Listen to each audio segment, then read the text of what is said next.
Assalamu alaikum wa rahmatullahi wa barakatuh. Aujourd'hui, nous allons aborder un sujet sensible mais important. Les djinns, en particulier ce que l'on appelle les djinns amoureux, et surtout comment l'islam nous enseigne de nous protéger et de nous soigner à travers la ruqya légiférée. Cette vidéo n'est ni pour faire peur, ni pour exagérer, mais pour comprendre avec sagesse selon le Coran et la Sunna. Les djinns existent. Allah en parle clairement dans le Coran. Ils font partie de la création d'Allah, tout comme les humains. Certains sont croyants, d'autres non. Mais il est important de dire une chose clairement. Tout problème dans la vie n'est pas forcément causé par un djinn. L'islam nous enseigne l'équilibre, pas l'obsession. On parle de djinn amoureux lorsqu'un djinn s'attache excessivement à une personne. Cela peut provoquer une grande paresse inhabituelle, un blocage dans les projets, un isolement progressif, un éloignement de l'adoration, parfois un rejet du mariage ou de la stabilité.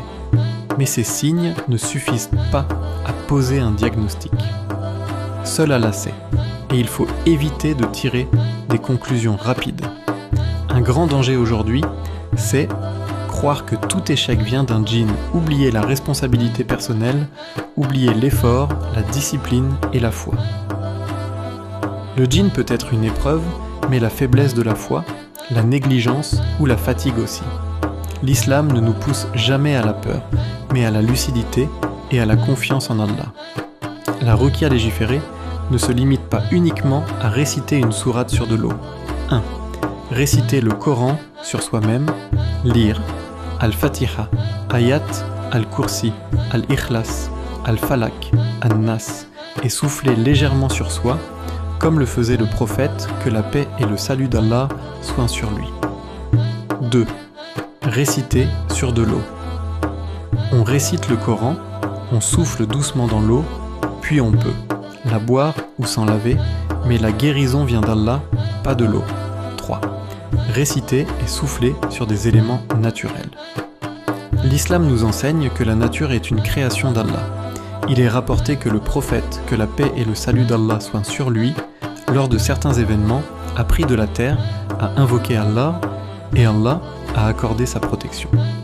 Ce n'est pas la terre qui agit, mais l'invocation et la permission d'Allah. Ce qui est important. Pas de formule magique, pas d'objets étranges, pas de dépendance à une personne.